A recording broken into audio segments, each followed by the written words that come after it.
As disciples of Jesus Christ, we have an innate desire to be better.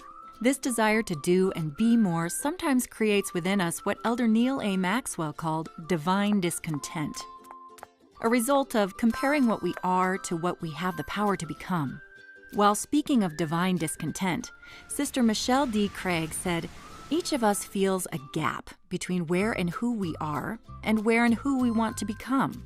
This gap is sometimes wide and often overwhelming.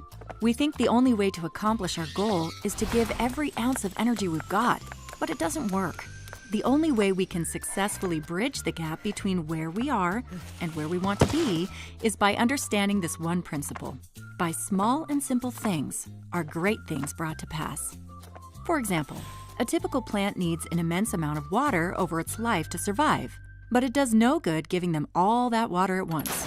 Elder David A. Bednar taught, we can learn much about the spiritual pattern of small and simple things from the technique of dripping water onto the soil at very low rates. He explained, the steady drips of water sink deep into the ground and provide a high moisture level in the soil wherein plants can flourish. We must follow the same pattern in order to close the gap of divine discontent. Instead of trying to reach your goal all at once in a burst of energy or a flood of water, break your goals down into small and simple steps that remain consistent over time. As an example, imagine you want to serve a senior mission. Once you know what your goal is, break it down into small and simple steps. Maybe it's learning to invest money wisely, brush up on Spanish, or create a mission savings account.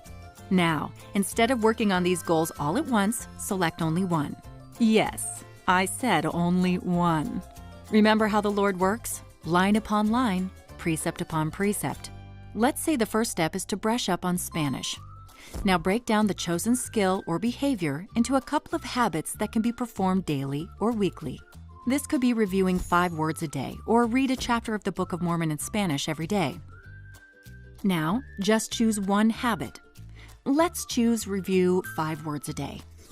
Simplify the goal even further by answering 3 questions: what, when, and where. What? Review 5 words a day. When? While doing the dinner dishes. Where? In the kitchen.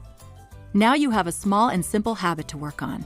Review 5 Spanish words each day while doing the dinner dishes in the kitchen. This habit will help you move closer toward your goal of serving a senior mission. Once it becomes part of your daily or weekly routine, begin working on the next habit. Begin to read a chapter of the Book of Mormon in Spanish every day. Then move to the next habit, and the next, and the next, until the day comes when you close the gap and reach your destination. David A. Bednar encourages us to press forward and persevere in the powerful spiritual pattern of small and simple things, bringing to pass great things in our individual lives, in our families, and in our righteous pursuits.